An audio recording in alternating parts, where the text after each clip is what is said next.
Thank you. Wow. With 30 seconds to spare. Thank you very much.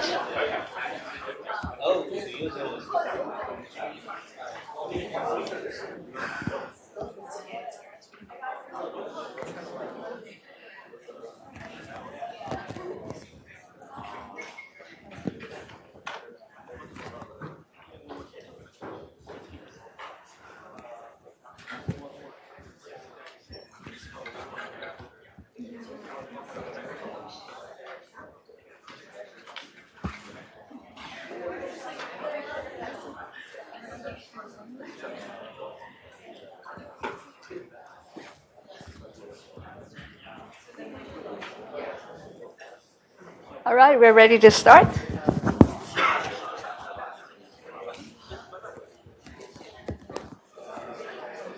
All right, everybody. So this is the second lecture of the CS224V.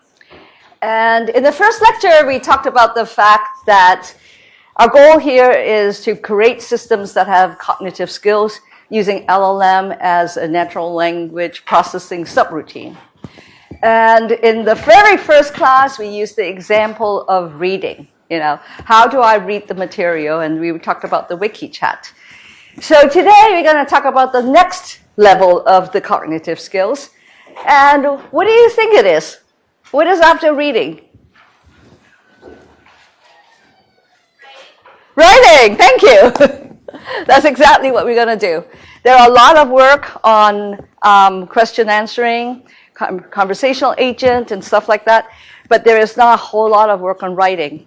And we worked on that project at the beginning of the school year last year as part of this project. And today we have two special guests to give this lecture, and they're the ones who actually did the work. There is Yijia Zhao and Yucheng Zhang, and they were both first-year students last year at this time, and they did this project for the 224V class. The first paper was on Storm, was submitted at the end of the quarter, and it was presented in the summer at the NACO conference in Mexico in June. And after that, they continued to work on the collaborative version of Storm. And it was just accepted into EM&NLP, which will be presented in November. So that worked out really well. And by the way, besides being papers that people can read, the software has been downloaded by a lot of people, and it is online. And I was wondering why it was called Storm. I mean, Yijia and friends came up with this idea, and I say, but it seems like it is kind of taking over by storm, you know, taking over the internet by storm. There's a lot of people using it, and it was really exciting. So that's what you're going to hear today. You know, we move on to the writing. We are hearing from the people who actually did the work as part of this project. And there's another reason why we have it in this lecture, and that is that this is the material for the homework, for the first homework. So pay attention, because the homework will be based on that. You will see how we put a lot of LLM faces together to create this, this process of something that humans learn how to do, and that is writing.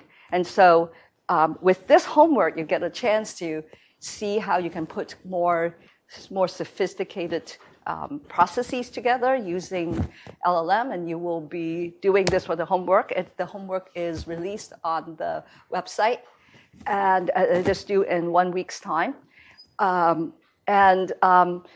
There's a question like, can we get extensions and so forth? So the policy for this class is that, I mean, there are only 2 homeworks.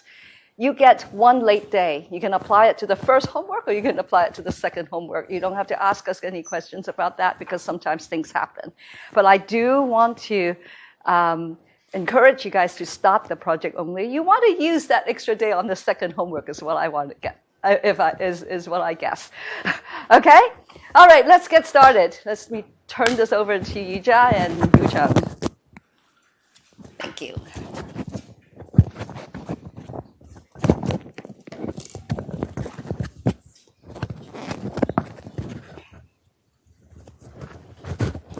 Hello, everyone. My name is Yijia. I'm currently a PhD student at Stanford NLP Group.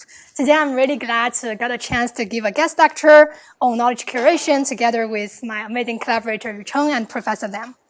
So in today's lecture, I guess after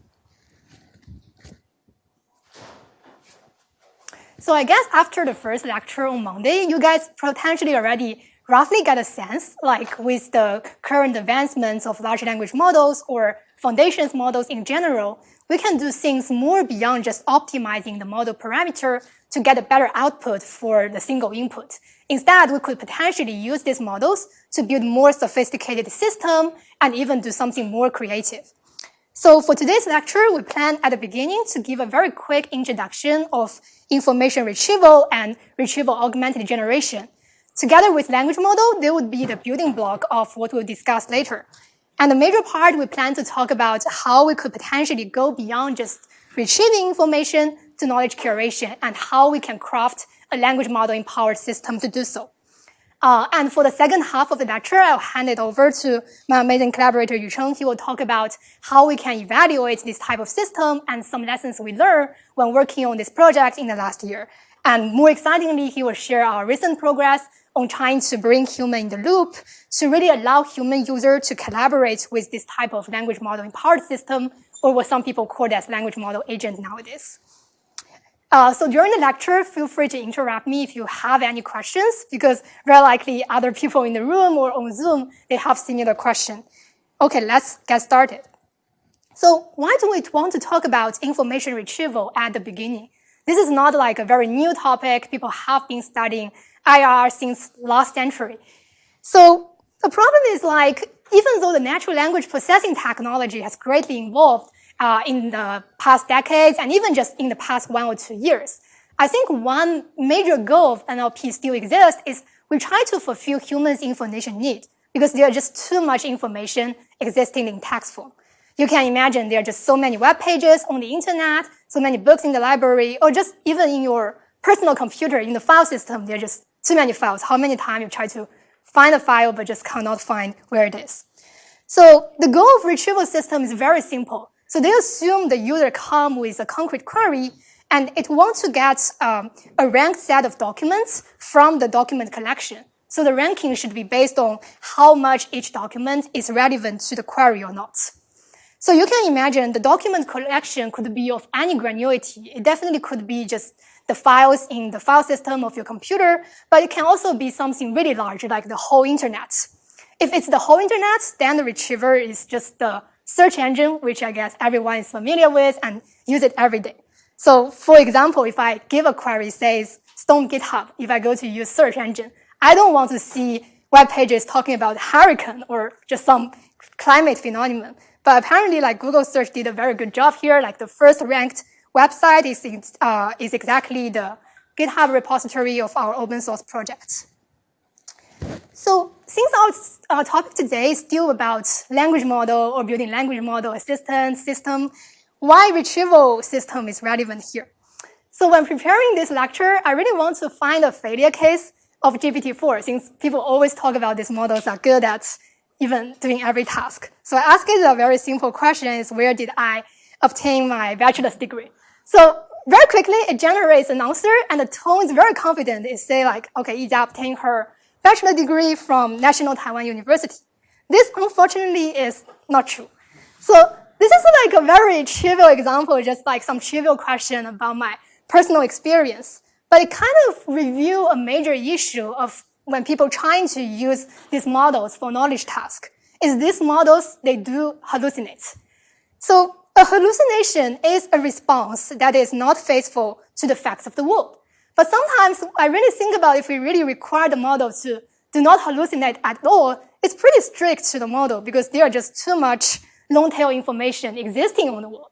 For example, I just started my career as a PhD student, so where I did my bachelor degree is not very important and kind of fall into the long tail distribution of the world information. And also, since these models, they are very, very large, it's just impossible to do continual post-training every day to keep them updated. However, there are new stuffs coming up daily, so there will be knowledge cutoffs of these models. And finally, you can imagine there are always some private data. They are not included in the training source. Then if the model never seen them in training, there is no way for you to expect, okay, they can accurately answer everything related to the question.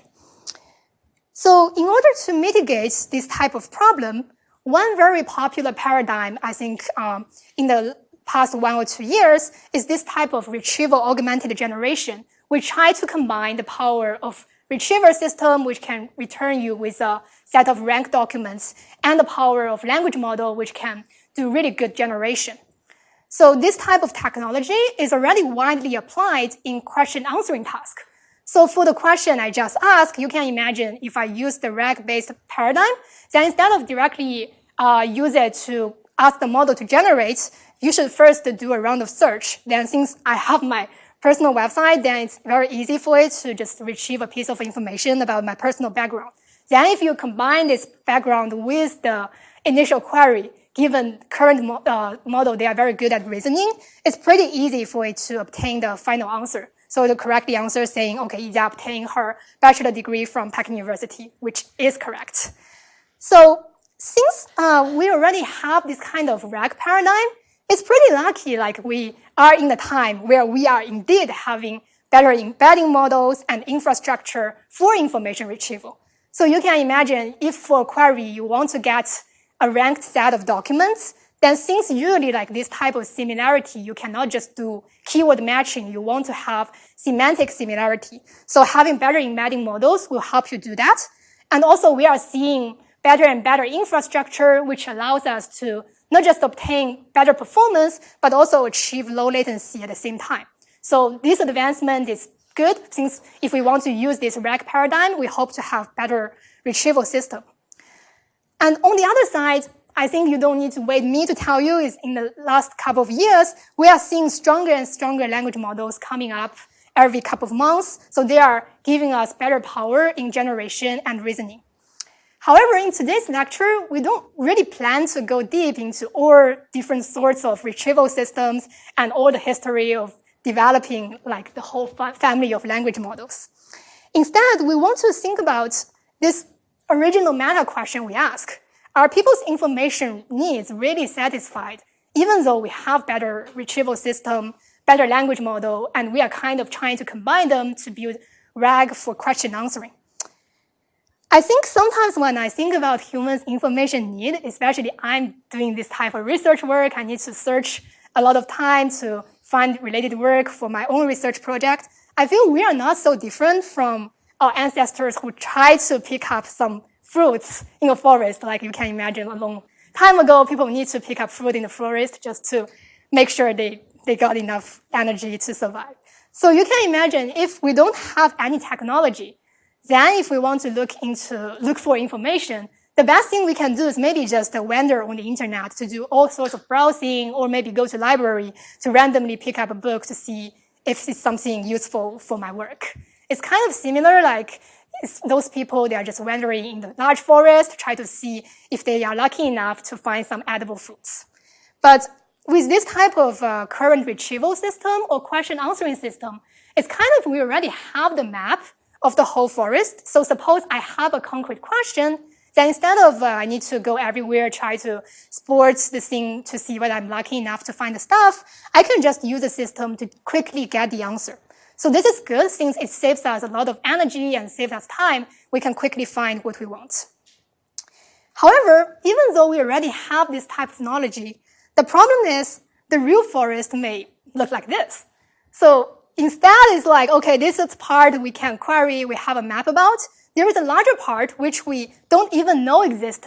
So if you think about the formulation of the retrieval system, it always assumes like you start with a concrete query, and also how the retriever is evaluated is they usually check whether the top K documents returned, they are relevant to your query or not. So the problem is, if I don't know, okay, there are some parts I don't exactly know, I cannot come up with query to ask about them, there is no way for me to find the information about them, even though those information may be very useful for my work. So when thinking about this, I kind of want to share is like how I think about the whole landscape of knowledge processing. I think there kind of a pyramid. So at the very top is what we call like trying to access the information. It's basically what information retrieval system and question answering system try to do. It's basically, suppose we already have a concrete query. This system hopes to quickly help us to find what we want. But one level on top of that is what we call like knowledge curation in what we want to discuss in today's lecture. If you go to search in Google, very likely you will see some definition like this. It means to find or organize and present relevant and valuable content. So going back to this berry picking analogy, it's some sort like, okay, there's a magical way, like it can know what you want, what you prefer, and just automatically collect all the relevant fruit in the forest that to your taste. And it further process them maybe into juice or jam, so it's easier for people to digest. So in today's, we actually want to talk about, okay, how we can use the technology in the bottom layer to really build a system that can help us to curate the information. And for completeness, even though we want to touch this part, I want to point out by saying knowledge curation, we still assume all the information, they already exist someplace. So you can imagine at the very top, there is another level called like knowledge discovery. It basically tries to discover previously non-existent information. So if you, no matter how hard you search, it just doesn't exist. But today we won't touch this very top. I guess you guys may get a chance to learn about that in the later part of the CS224V course. And today we'll still focus on the middle layer where we try to see, okay, how to do this kind of knowledge curation. But if you just look at this definition, it's still pretty abstract. What do you mean by just finding, organizing, and presenting content? This is actually the problem I met when last year when I'm doing the pitch. I actually, this like the analogy and these few slides, I already proposed them last year when I just started this project. But it's just like, it's very hard to directly approach this problem since it's pretty abstract. And if you look at the definition, you don't know how you can turn it into some problem like a machine learning problem. So I just want to give a hint here. There is actually a project that is very successful. It's kind of a lot of humans. They try to do this type of knowledge curation, try to curate good content for the mankind. It's a kind of very successful project. I guess everyone must heard of it. Do anyone want to have a guess?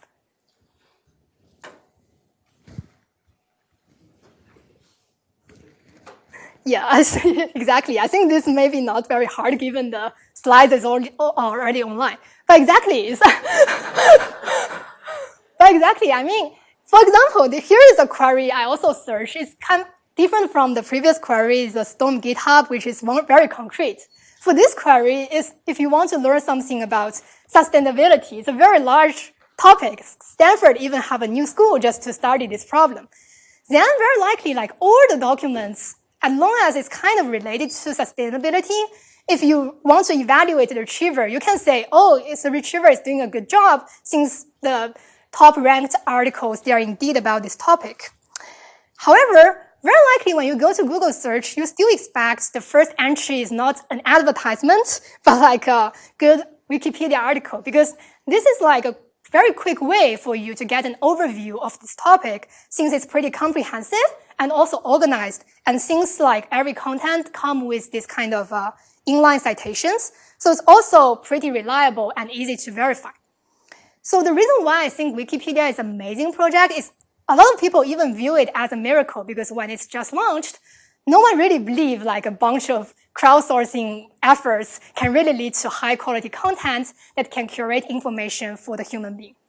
But even though for such a successful project, you can imagine there are new topics coming out every day and there are people interested in different type of things. So there's no way like you expect for every topic, there is a person who can quickly help you write a Wikipedia article so you can directly read it. So as a computer scientist, it's very natural to ask, okay, if the human labor is a bottleneck here, can we just design an algorithm or use machine to do the job? Actually, this is not the problem like we first proposed. at the very beginning of this century, researchers at MIT, they already tried to study this problem. But at that time, since the technology is not there yet, what they can do is basically crafting some rule-based method and use some template-based method to write articles for very restricted topic. But even for now, we have very powerful technology, this task is still pretty challenging. For example, I think a couple of days ago, when OpenAI just released its O1 model, since it's reported to have superpower or superhuman ability in coding benchmark and mathematical benchmark, I just think about, okay, can I still secure a job after I graduate from Stanford, because I still need a few years to graduate? And at that time, maybe the model are even better than now. So I asked O1 to say, okay, can you generate a Wikipedia article about the future of work? So after a couple of seconds, it gives me a pretty long article. I just show a part of it. But one thing you can directly notice is, since its model is not grounded on external source, it won't give you text with citation. So you can't really directly go to verify whether this information are true or not. Or if you are interested in part of it, there is no way for you to resort to external source to learn more. But another thing I think is more severe is maybe you don't have enough time to read what it produced. But when I read the article directly generated by the model, I found it actually don't have a lot of details. So a lot of content is mentioned are just those big terms.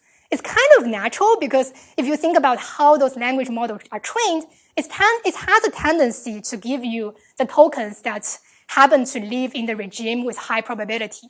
But this is not exactly what we want. When we really want to learn something in depth, we hope to know more about details and concrete examples. So how can we potentially build an algorithm or design a system that can do the task pretty well?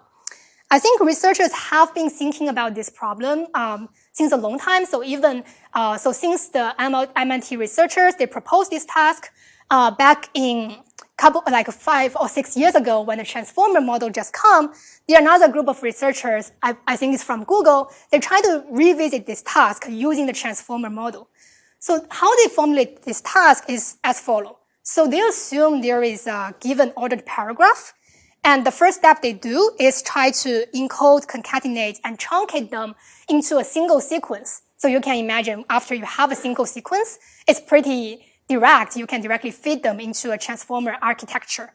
And then the second step for them is they collect a bunch of this type of human-written Wikipedia article and try to fine-tune the transformer model so that it can learn to write an article based on the given information. So this is actually pretty standard. I think now it's because it's a work done like 6 years ago. Now maybe you already have tried this on some other AI class.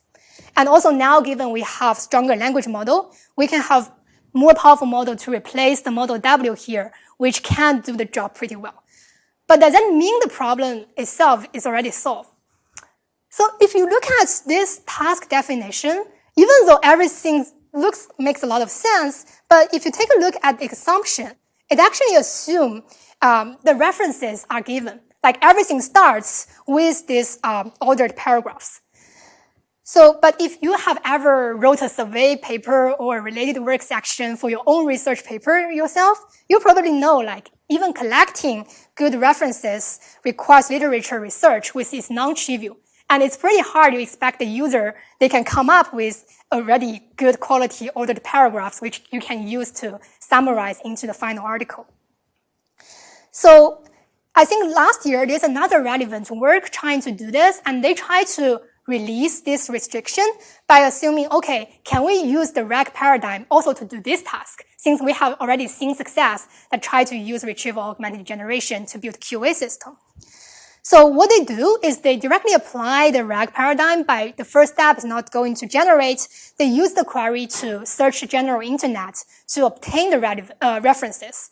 And then by combining the references with the original topic, they can just instruct the language model to generate text with citations similar to the format of Wikipedia article. So this is pretty good because now we lose our assumption. We don't expect the user when they come, they also need to provide us with a set of collected references. But when I look at their experiments, especially the features in their paper, one thing I really noticed is they don't really ground on a very diverse set of articles. If you really read a human-written Wikipedia article, it's usually with like hundreds of different sources. But in their paper, like the farthest end in the x-axis is like 5 documents. And it's actually not really hard to figure out the reason, because if you use Google search yourself, then for a single query, even though maybe at the very bottom, the Google search gives you like 20 pages, but maybe you are only interested in the first page because you probably know like the content later is usually either not relevant or they are just of low quality. So if you just do a single round of search, then you'll just end up with a very limited set of references. So there is no way for you to write an article that has the comprehensiveness which is on par with a human written article. So the 2 methods I just introduced here, I think they represent some critical milestones in this line of work where humans try to design algorithm or build system to do the knowledge curation. Since the first work was done shortly after the transformer model was invented, it showcased like the possibility of using neural nets to curate information into a dense article if already provided the grounded sources. And the second work here tried to directly apply the RAG paradigm to do the task, so it kind of loses the assumption and it's closer to the real use case. Before introducing our proposed method, I want to give a pause here and reflect on the exciting point I think we've reached so far. So I think we are witnessing not only a new milestone, which can maybe help us design a better knowledge curation system, but also a broader paradigm shift in how we can potentially approach task solving using machine learning or new AI models. So I think prior to the recent advancements of large language models or foundation models, suppose you are a machine learning engineer and one day your boss assigns you a task and a handful of specific input. Very likely what you can do will just converge into the 2 paradigms. One is maybe you go to directly optimize the model parameters, like you can do some continual pre-training, post-training, which I do when I was an undergrad, and also you can maybe just directly do downstream task fine-tuning to expect the model can learn what you want the output to look like. Or you can do something what people call as prompt engineering, which you try to craft the input so that the model can better understand your task and give you the desired output. This is probably what you can do to solve the task. However, if you think about this type of language model, not just as a single neural net with parameters, but as a building blocks, I think it actually unlocks a larger design space, since there is no one restricting like you can only call the model once. Like maybe your boss only care about whether you can do the task. They don't care about what happened in the black box. So you can actually have the freedom to call the model multiple times if that can lead to the better outcome.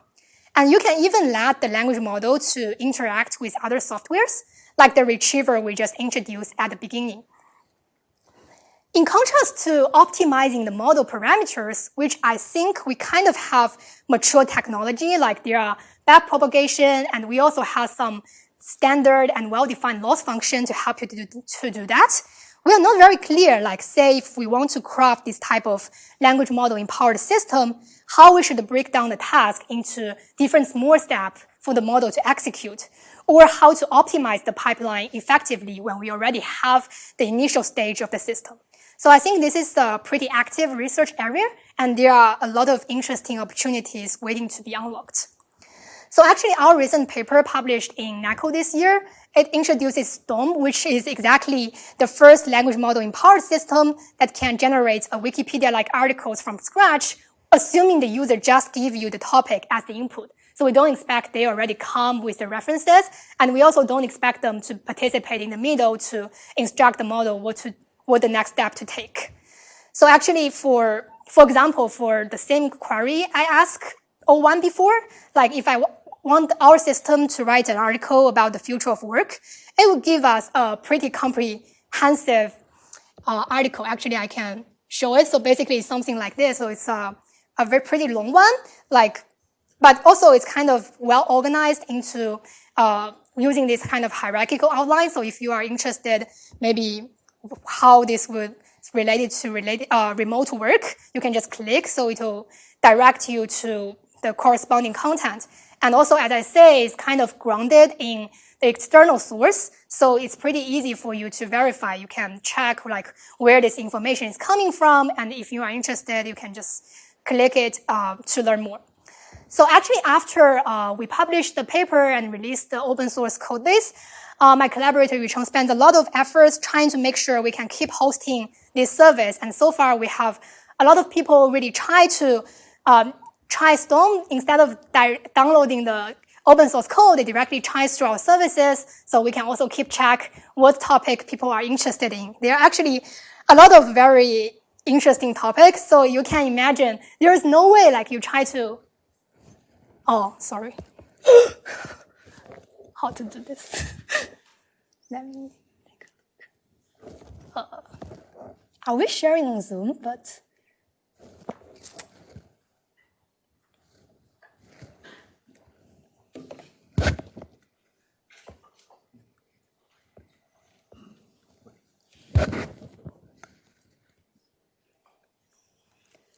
are you connecting on Zoom?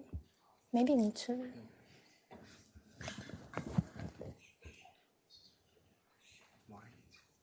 I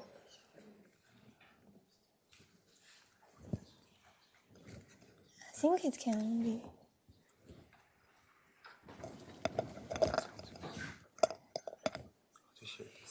Anyway, I think we can leave this live demo later if it doesn't work out. It's like if you have already downloaded our slides, I think you can later just click like we have a link here, so you can take a look at what's the final article. You can also browse like what people are interested in learning using our tool, and you can also you are also encouraged to try it out on your own. Basically, I add a tiny link here, so if you click this outline, it will direct you to our online demo.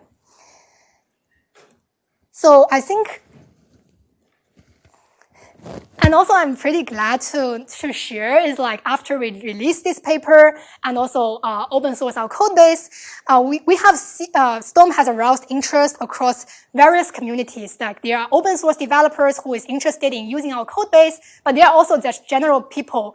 They learn about our work through watching YouTube videos. And also, even though our paper is just published in NACO this summer, our paper has already led to multiple follow-up works, which I think are pretty exciting. So now I think I want to delve a little bit deeper into the technical detail about how we do it. So how we can potentially build this kind of language model empowered system to generate articles with good breadth and depth.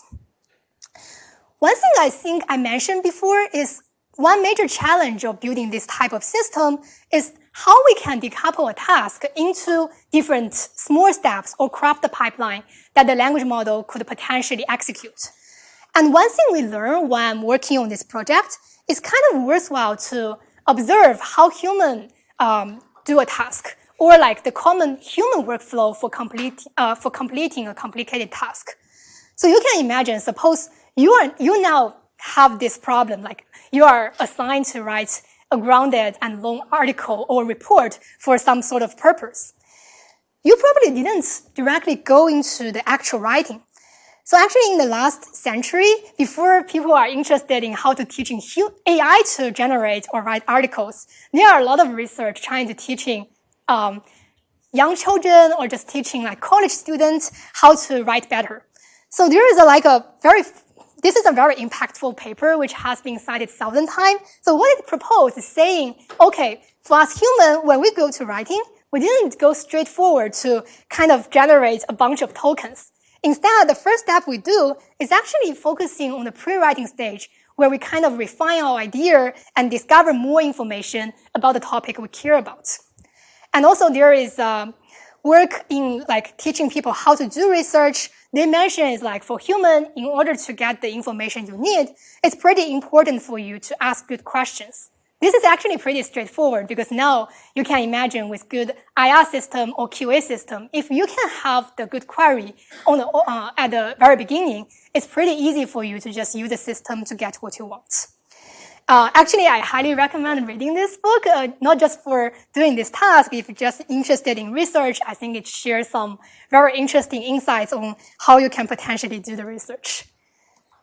So inspired by how humans decouple their workflow, when designing the system, we also try to break down this very complicated task into two stages. So instead of directly use the language model to predict the next token to do the actual generation, we focus more on the pre-writing stage, where we formulate the challenge as given the topic T. We hope the system can automatically find a set of references R and then create an outline O, which is defined as a list of multi-level section headings to organize R. You can imagine, suppose I already turned the topic into the list of references and the hierarchical outline. The actual writing stage is not that hard, given the strong generation ability of current language model. You can just use the technology similar to those people use back in 2018. You can just include all the references and the outline section to prompt the model to generate the actual content with citations. However, solving the pre-writing task itself is pretty challenging because, as you can imagine, if you just do a single round of search using the topic, then the references it can collect is usually not very diverse. So how to design a system that can automatically do high-quality multi-hop search is an open question. And another thing is like after you search all the documents, how you can bring out the most useful information and organize them into this kind of hierarchical structure. This also requires the model to have the ability to induce concepts from the set of references you already collect. So when we try to approach this problem, since we are inspired by how humans do the literature research, we are now trying to not just teaching the language model to answer the question. Instead, we focus on how we can potentially instruct them to ask good questions. You can imagine if we can use a way to let the model ask good questions, then combined with the current RAG-based QA system, we can directly get what we want, which is pretty useful to collect the references we need in the pre-writing stage. But unfortunately, if you directly try to prompt the language model to ask questions, the results are pretty suboptimal. Because theoretically, since these models are trained through the instruction tuning, you can instruct it to do any task you want. You can maybe just say, okay, now I want to talk about 2022 Winter Olympics opening ceremony. Can you ask 30 questions to learn about the topic? But unfortunately, all the top questions it usually give you are only about those kind of what, when, how question, which is not very interesting. They only cover very basic facts about the topic. And another thing is, I think recently there is a very hyped or popular term. It's called inference time scaling, where people say, okay, maybe if you just call language model once, the result is not good. I may just use my compute in the inference time, try to call it multiple times with different temperature. Then maybe I can hope, okay, one of the results is satisfying what I want. However, this kind of brute force is not very effective. And the major problem is there has been research saying for this type of open-ended generation, the language model has a problem of not producing very diverse outputs. So maybe even though you ask it to ask 30 questions, all the questions, they are very similar. So it's not very useful to collect a very comprehensive list of references. So what we try to do is instead of directly use the topic you want to write as the input query, Storm uses perspective as a latent variable to control the breadth of the search. So what do we mean by the perspective? So you can imagine if you are a student who is assigned to write a report about sustainability, then instead of directly use it as a query to search Google to obtain the references you want, you may want to first check out how people write articles about a similar topic. Maybe they are not existing Wikipedia article talking about sustainability, but there may be some relevant articles talking about sustainable development or just corporate social responsibility, similar type of things. By reading them, you kind of get a sense when I need to write this topic, what aspects or what perspectives I should focus on.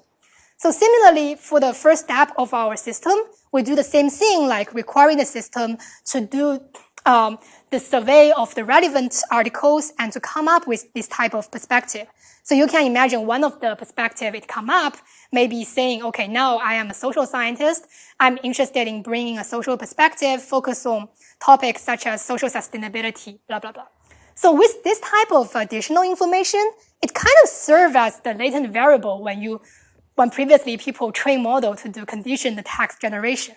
So it's actually we provide the model with more information and additional knowledge. So with this additional information, it's more likely to give us more concrete questions and can help us. And suppose we can run different perspectives in parallel, then with very efficiently, we can collect a bunch of information with good coverage.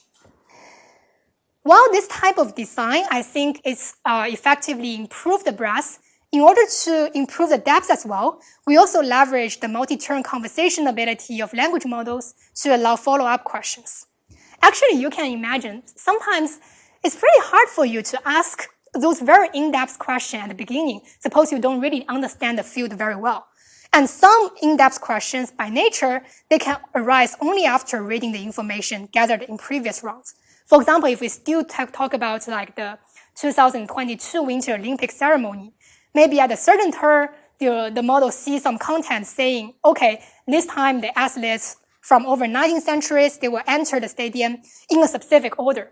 After looking at this information, then maybe you'll realize, oh, maybe the specific order is something interesting or special to this specific event. So with some probability, the model may keep asking, okay, how is the order determined? And going through this direction, you can find more in-depth information.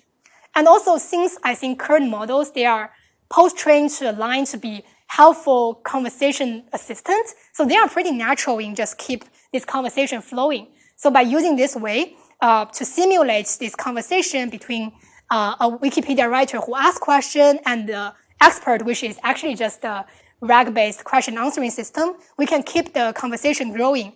And since the conversation involves multiple turns, we actually solve the problem like how we can instruct the language model to do multi-hop search. It's actually, we are not directly asked it to come up with multiple search query, but use this kind of conversational setup to use it to kind of find information that may need, that are like multi-hop related to the original topic. Previously, we planned to do a live demo, but since there's no way to open that website, I guess we'll just leave you guys to explore it afterwards. And think,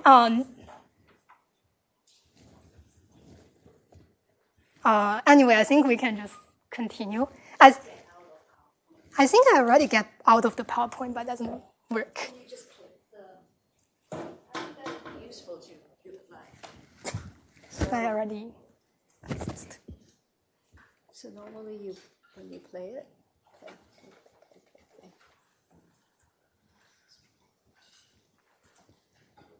Why is it not playing? This is so slow. Maybe I think we can just drop it.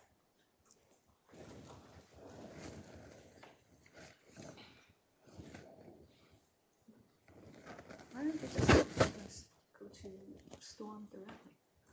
Yeah, but it's not showed on this. But it's not showed on this. Unplugging it. Oh, this is because you are doing mirroring. Where's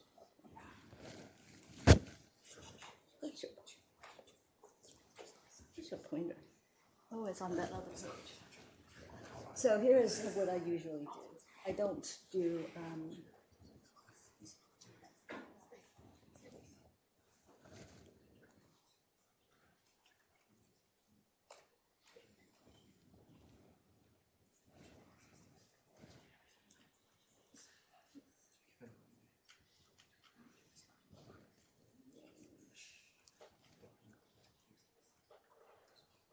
I guess maybe just let them use it. Oh, yeah, it's working. Oh, yeah, I think it's okay. It's finally figured out this this screen issue. Yeah, it's basically, I think we are also happy to give it. And then your computer stuck. Does it work? No, it doesn't. It doesn't work. I think your computer has some problem. I think it's on the nearest. I guess we just skip it. What do you think? I don't know. It's working. Can we switch back? No. Oh, this is so slow. No, the CPU is stuck. The CPU is. Buffer.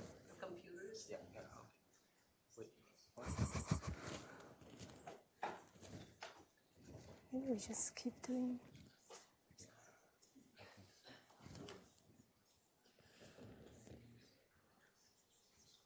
Seems working. Okay, it finally seems to be working. We are happy to give a live demo. Do anyone has any topic you want to give a try?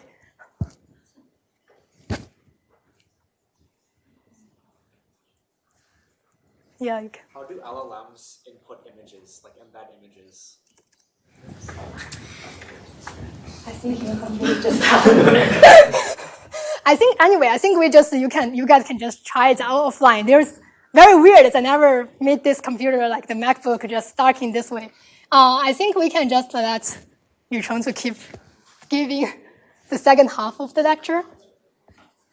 I tried it offline, it works very well. I tried it in my Yeah, it's not the system is down. It's basically the computer is down. Yeah, so this laptop is down. Yeah, I think you can just. Yeah. Yeah, hopefully it's not too parallel to make our server crash. Okay. Well, I have a question. Does this model, if I ask it stuff that has occurred like in the last year, will it have knowledge of that? Or Yeah, because it's like grounded on the internet, so it's more like suppose the information is existing in somewhere in the internet, then very likely it can find it.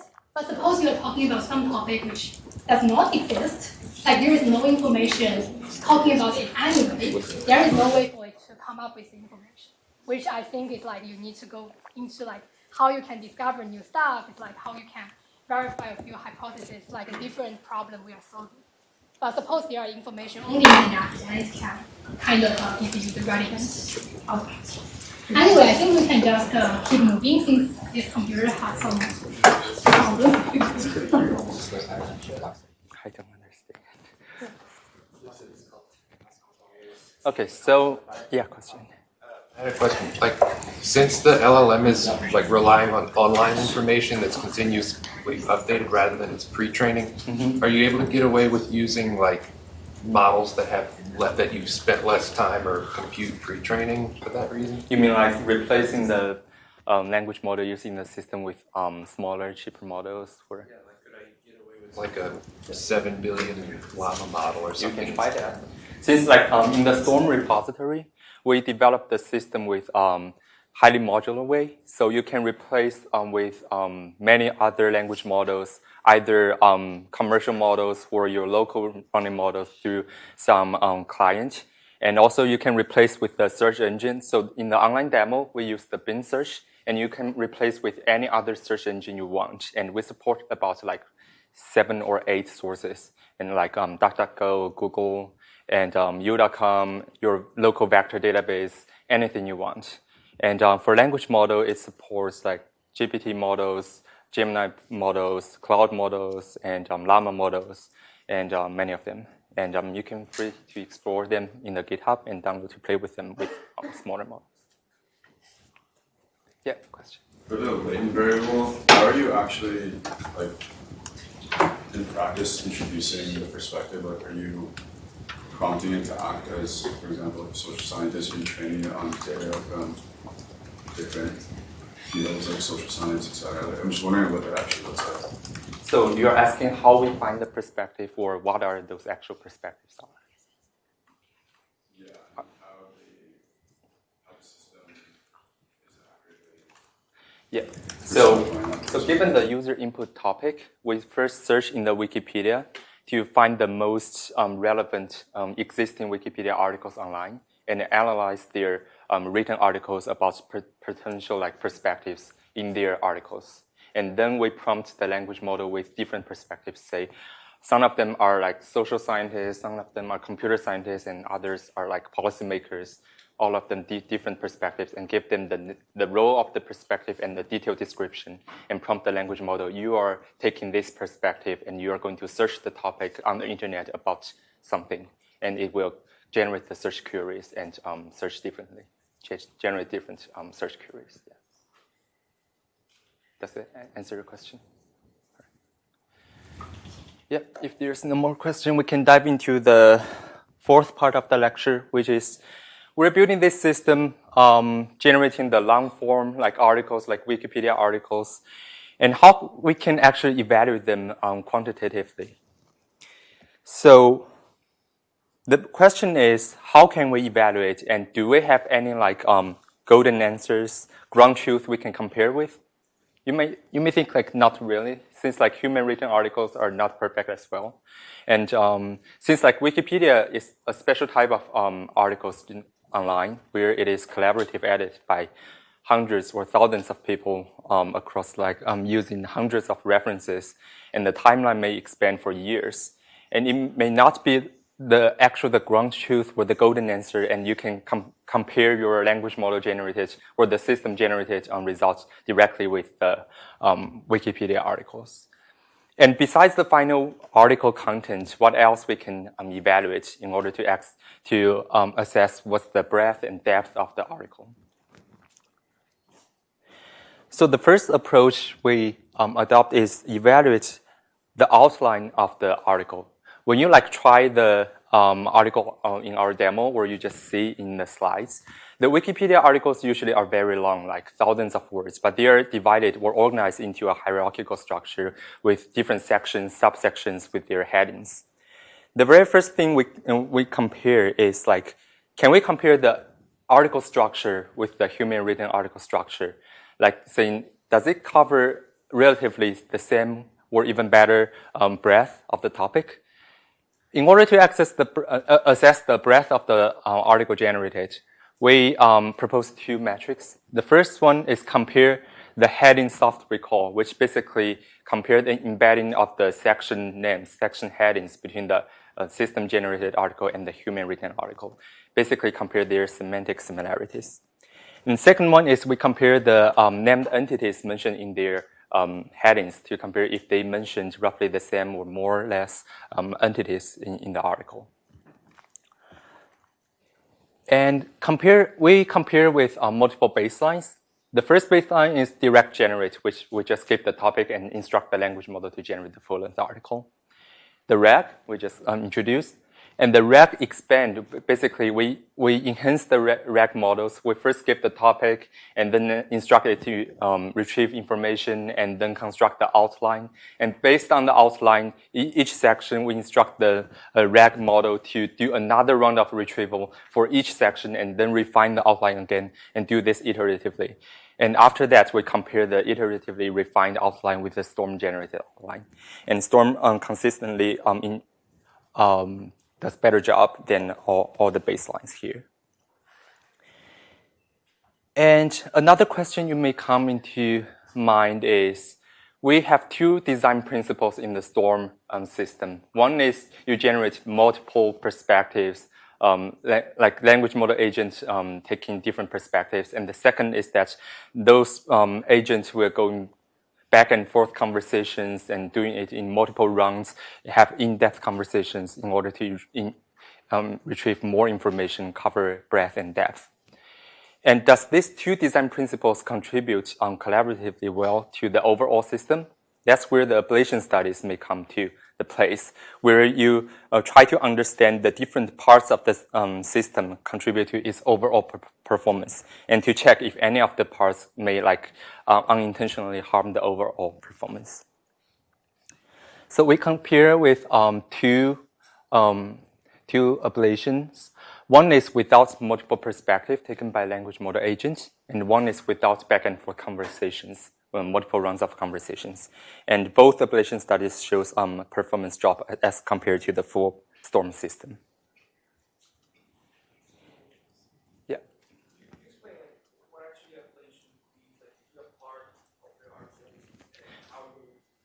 So in the ablation system, so the question is, how does ablation system work as compared to the full system? So without multiple perspective, it's just disable like language model to taken in different perspective. Just each of them will taken in the same perspective with the same like prompts when they generate the search query. So it is not multi-perspective. And without multiple rounds of conversation, they are not going back and forth, ask in-depth question. So in the full Storm system, it's first ask a question, answer a question, then generate a follow-up question, and then answer again. And then we disable that. and try to compare. Any more questions? For the conversation with the expert, how many rounds of conversations, or what's the depth of the conversation that you guys found was like the best tuning for like the model? Because there has to be a certain point at which we stop querying the expert, right? Between the generator, like the wiki text generator, and the expert model. Yeah, good question. The question is how many rounds of conversation we adopt in the system. So this is really a hyperparameter setting. And we are not doing extensive hyperparameter search in order to maximize the metrics. Given the consideration of the first is the context window, like how much information you search and how much information you can incorporate into a generation. Back when we are doing experiments, we're using 3.5 and GPT-4. And we choose, I think it's five rounds of QAs. And each round, it will search for 3 queries, and each query will return like top 10 results. And that is already a lot. And we do not do like hyperparameter search in order to maximize the metrics.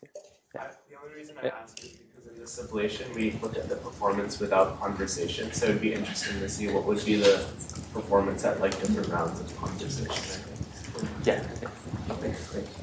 Have you considered other evaluation metrics? Yeah, we're having more metrics to come later. How do you take care of conflict effects when you do like the different perspectives? So the question is, how do we take care of conflicting information during like multiple perspective search? The answer is we do not take special care of comparing the fact check between like multiple sources and decide which is better. So the information used in the article solely relies on what is available online.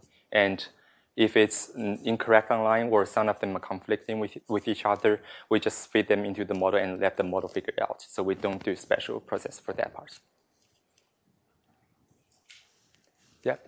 I know some Wikipedia articles will have like links or references about like some more esoteric topic. Just so happens to be in some very like slight way related to what the actual topic is.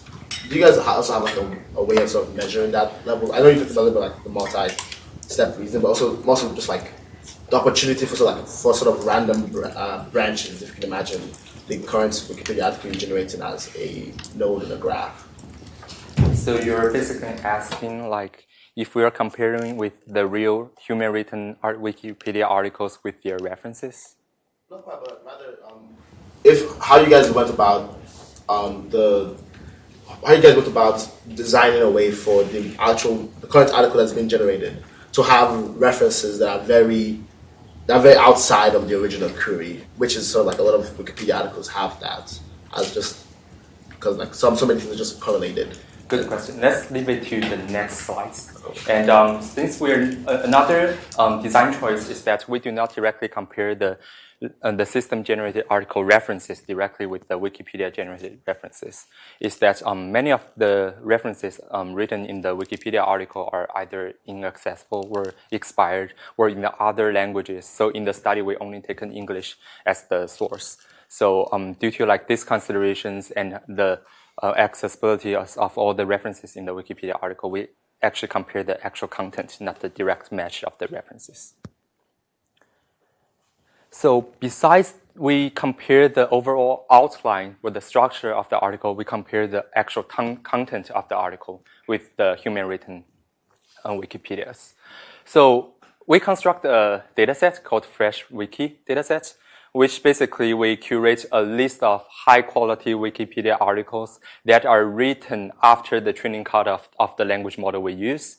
And its quality is of like class B and above. So Wikipedia have the different class of the quality of each article to A, B, C, D, and something else. And we adopt the articles above B quality. And we ensure there are multiple layers of outlines in the article. And we ensure it's in English and in not other languages. And we filter out all the sensitive topics that may cause any trouble. So we compare those articles. The first metrics on the left side is we do a very naive and commonly adopted, just compare the ROACH and compare the entity and record between those two articles. You may wonder that this is not good enough since like human articles are subjective, or it is not golden enough, or how can we access the actual content written by the system itself? So we adopt another evaluation method on the right side, which is the rubric grading. So by rubric grading, we mean we take the large language model itself as a judge, and the large language model will see the generated article along with the topic pairs and compare like if the generated article is of high quality in multiple dimensions. It's similar to like asking human annotators or evaluators to grade the generated article along different dimensions. But we use the large language model to scale the evaluation up. And we indeed do the human annotations and compare the human grading with the language model grading to see if they agree. So using the large language model as a judge, we provide it with the rubric along different dimensions, like the interest level of the article, if it is well organized, if it is relevant to the original topic, and what's the overall coverage of the topic it perceives. And each of them will assign to 1 to 5 score, and each score will be assigned with the meaning, like which criteria will be matched with that score, and instruct the language model to generate a score for each article along each dimensions. A key point here is that we use a separate language model besides the one that generates the actual article, as there's a study that the language model will prefer its own generated content, so we adopt the second different language model to judge it. And using these metrics, and Storm consistently outperform all the baselines here, just as a proxy. Yeah. For this second rubric model, do you have to pre-train it or do something to it so that it can do this well? So we use another existing language model that is already like fine-tuned specifically for the grading purposes. For the LLM as a judge, did you take a look at how it scores with the corresponding human written articles? The scores of the human written articles. So there are some considerations, as you said, like human written articles. If you look at the Wikipedia generated, it is like thousands of words, 3,000 to 5,000 words. And that is way beyond the capability of the evaluation capability of the language model. And the second one is in order to ensure that like the fair comparison of all the method and baselines, we compare the language model generated instead of like judging the human one and the language model generated one, which one is like making more sense, as like we said, like the human written one is not golden as well. So we compare like based on each other in this dimension. Yeah. And if the Wikipedia articles are much longer, does not bias the advanced to recall as well? So when we choose those articles, so we do some processing to truncate them in a meaningful way, as much as makes sense as possible back when we do the evaluation. Yeah, question. So I think it's kind of difficult I think one thing for VPA is like accuracy, and it's part of the article quality, I believe. So I think it's really difficult to actually make sure that it's like, whether the article generates accurate or not. And so how do you kind of think about whether the generated content is actually tied to the cited source? Because when you're asking questions and generating answers, there could be hallucination happening. So you're saying that so the question is how to check and evaluate the cited source actually is the source that support the claim it makes in the article. Is that the question? Yeah, we do some check. So given the sentence with the citations, this pair, we ask the language model to say, does the source entail the claim it supports? And we run that experiment and report in the paper. Also, in the next slides, we do another round of check, ask the human to manually check those citations to eliminate the possibility of hallucination here. Yeah. What are the left three metrics measuring the one L? Rush L. large entity recall. So basically, they compare like how similar they are, and just as a very rough proxy to fast prototyping our method and do a sanity check if it's not like deviate too much from the actual. Similar those generated articles are to the left are to the human written articles.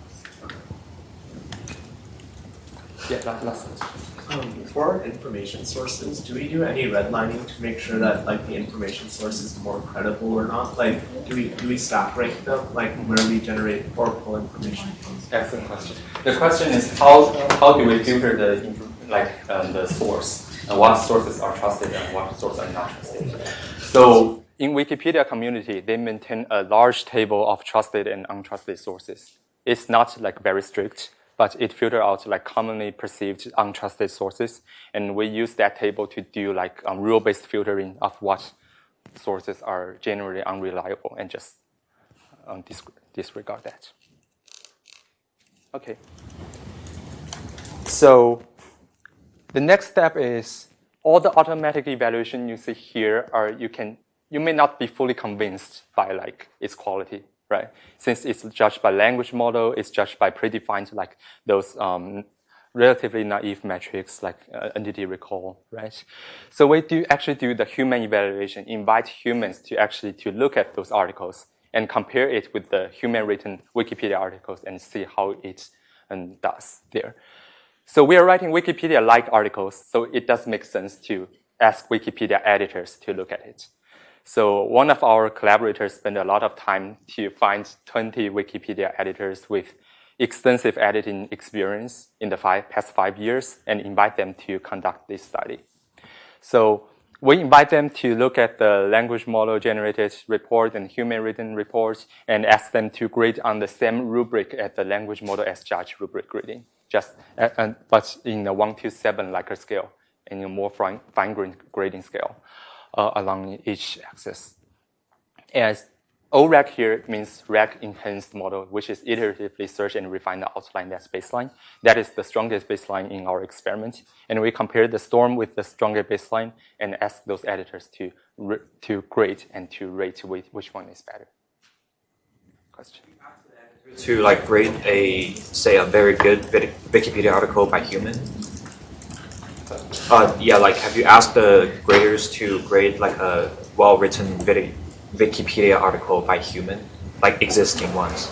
So we ask them first to compare these two, and then we ask them to compare to say like in Storm and in human written one, and to give free response to say how do you perceive the Storm performed when you are actually using this one. And there's another slide coming after. Be human level, this table? Wait. Well, like each editor may have different opinions. Right? Larger than 4. Okay. Yeah. So in this part, you're asking human Wikipedia editors to compare Storm-generated and ORAG-generated articles, right? Mm-hmm. I'm surprised there's not a human-written article baseline. Yeah, this one. Oh yeah. So the rationale here, we conduct this study is because we want to study how the breadth and depth of the storm can introduce as compared to the strongest baseline, as in like different dimensions. This is the research question 1. And the research question 2 is, does the Wikipedia editors really find the storm will be useful when they are writing Wikipedia articles, and if they were willing to use storm to do their normal job? And that is a second step question to them. How do you go about finding the rubric? Or is this the rubric that like Wikipedia themselves uses for judging articles in terms of interest level to verifiability? Good question. So we survey like Wikipedia has a guideline of what a good Wikipedia article looks like, and they have a page describing like what a good wiki article looks like and what are contribution guidelines by those editors. And we take inspiration from that page and filter out something that is irrelevant to the article generation problem we have here, and we filter them out and leave these 5 here. And it's kind of inspired and stick to the Wikipedia rules. Yeah. What's the criteria for the verifiability metric? Verifiability is how do they perceive the cited source can be verified to the claim in the paper, in the generated content. And we provide the link with an actual cited snippet of like each claim, right? And they will click into that link, see that paragraph, and see if that paragraph can entail the claim in the article. What about claims that didn't have the source? That's also in the verifiability. If there is no citations, then you cannot verify at all. Right? Yeah, that's a question. Out of the evaluation methods you showed, which ones are you using like as you're iterating on your own system to improve it, and then which ones are you doing at the very end to compare to your benchmark? Because this is like very expensive, right? You can't do it a lot of times. Yes, very good question. So in the automatic evaluation, we run them frequently since it's like very fast. And language model as such doesn't take that much process as well. And for all the human evaluation, we personally read a lot of like generated articles ourselves during prototyping, especially like before we have these nice like UIs, we read them in command line and read them into text form. And we compare them like side by side and see what's the generated article and what's the outline, and we go in depth and personally search for the topics, and we have some knowledge about the topics we're experimenting with. Yeah, we have to fast forward this. So besides the automatic and human evaluation, we also conduct the in the wild evaluation. Since like human evaluation also like restricted in the Wikipedia community and only 20 people, and we want to see how the general public, the general internet perceive the usefulness and effectiveness of the storm.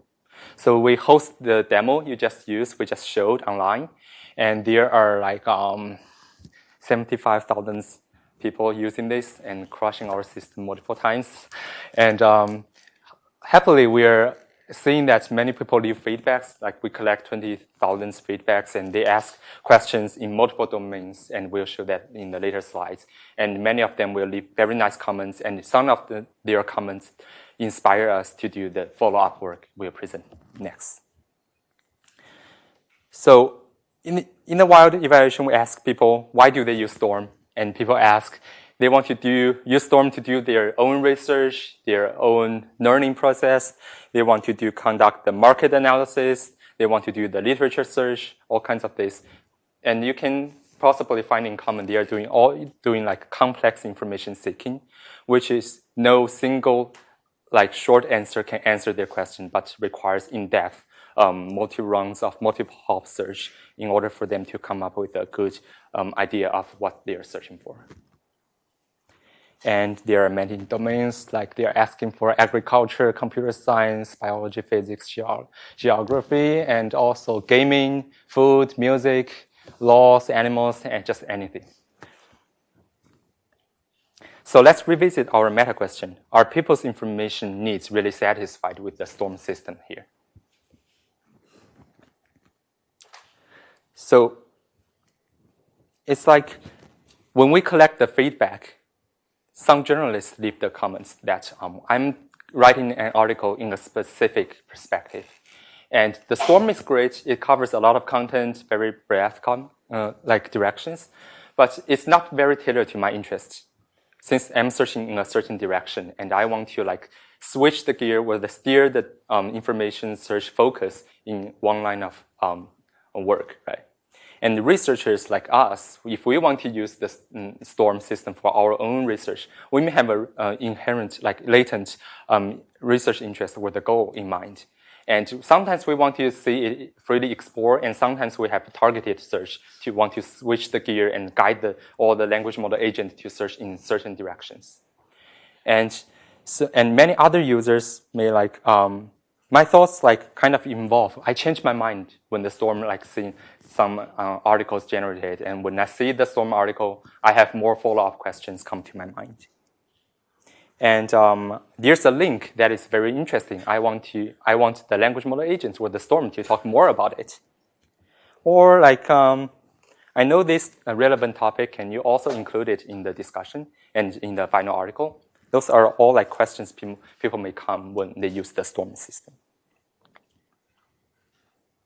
And unfortunately, Storm doesn't support this, as like the only interaction is the human input and the language model will generate your full-length article with like citations. So in the last part of the lecture, we're going to talk about how to bring the human in the loop in the knowledge curation process.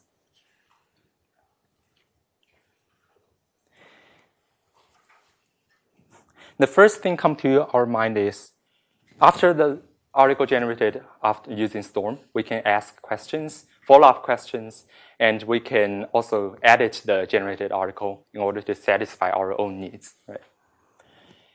Another approach, common approach, is we chat with the ChatGPT or the language model chatbot, and after chat, we kind of ask it to summarize what we have chat, and that is another common approach. So on the left is the user initiative approach, where like users are actively driven the information seeking process, where users pose a question and the language model agent or the chatbot will answer a question.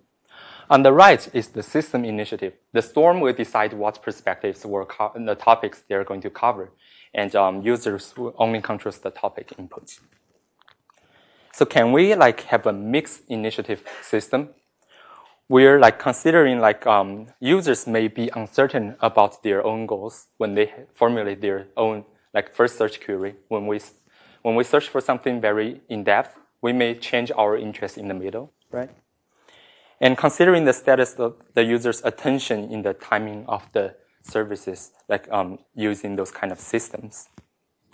And how to allow like efficient direct invocation and terminations of like the system and the human, and how to effectively provide a mechanism for efficient agent-user collaboration in order to have a good result, and how to maintain a working memory so that when the user inputs, the system will know what users are talking about, it knows what it's searching for right now, and how to plan the next step when the users engage in the system.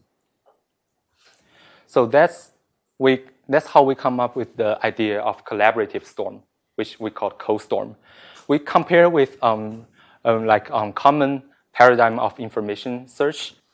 On the left is we use the search engine, where we have to manually search and read a lot of content, and which is very cognitively heavy to read all of them. And in the middle is the Storm, where we generate a report, we read a report and manually revise it or ask follow-up questions and kind of revision in some way. And on the right is like the chatbot we just discussed. And can we have like more interactive human in the loop way? Is on the bottom, where like we simulate a situation where we're talking about a topic in a round table discussion format, where you are one participant and there are multiple other language model participants. And in this roundtable discussion, you can be an observer where you are silent and observing all those language model agents talking to each other, and you are learning and catch up with the background.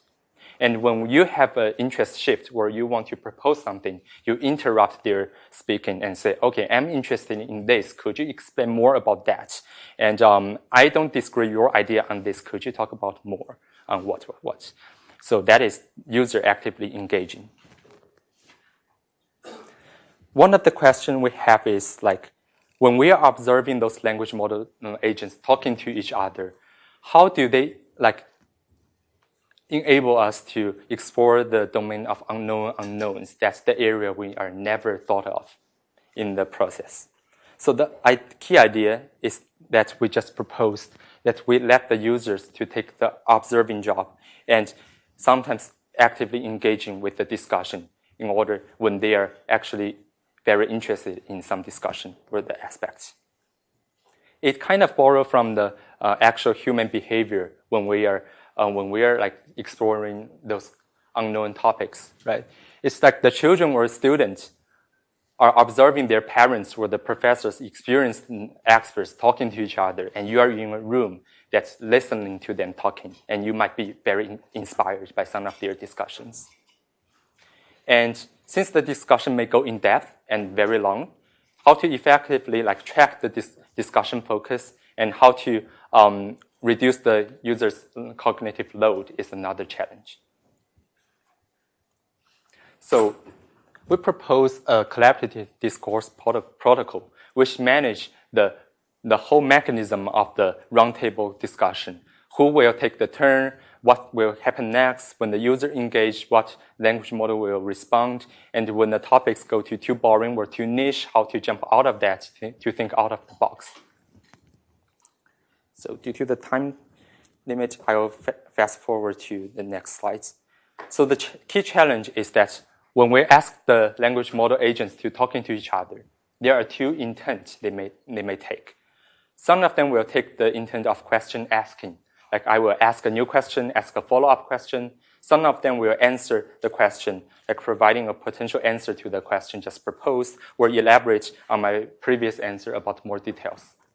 But when we ask the language model to choose which intent they will take, they almost always take the question answering, providing more details, causing the whole conversation go to a very niche, very boring, or the very repetitive behavior.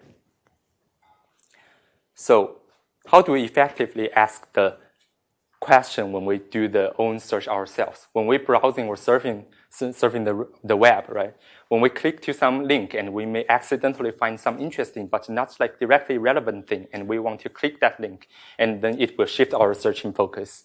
And inspired from this behavior, we kind of propose a new role, the moderator role in the roundtable discussion, where the moderator will see the discourse history and re-rank the unused information retrieved by other experts in the conversation history that is not directly relevant to its original query, but generally relevant to your topic and your own interest.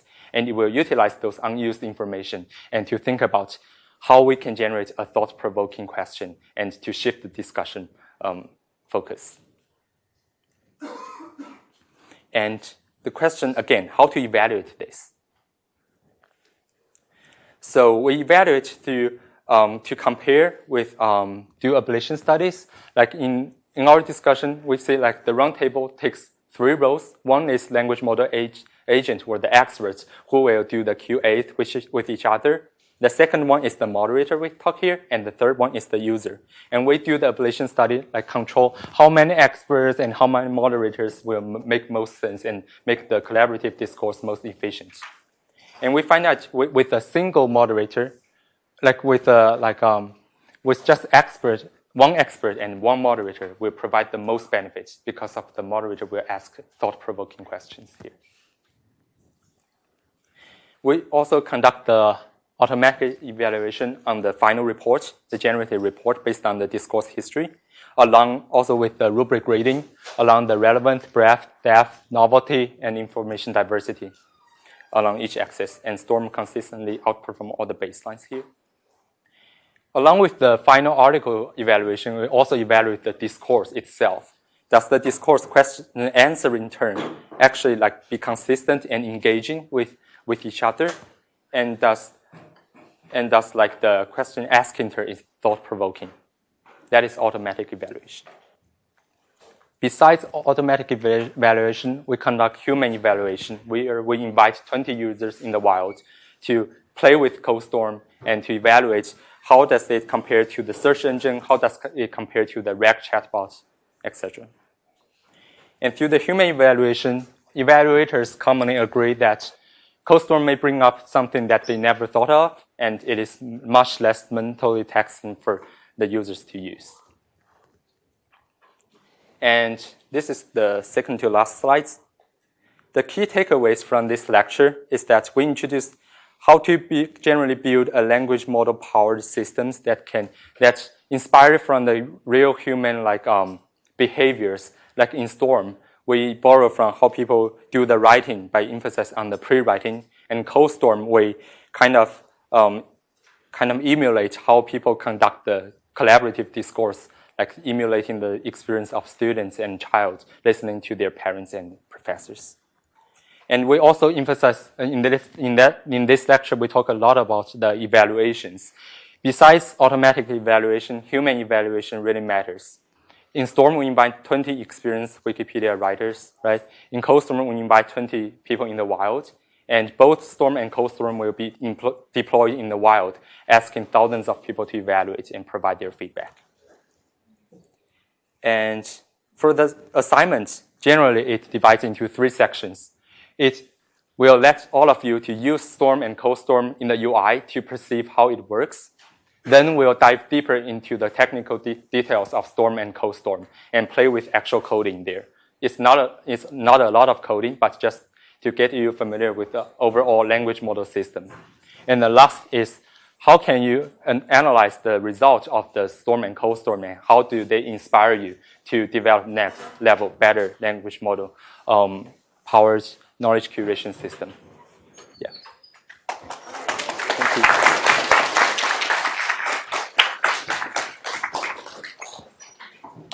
All right, well, thank you. Yu Cheng and Yu Zhang. See you on Monday.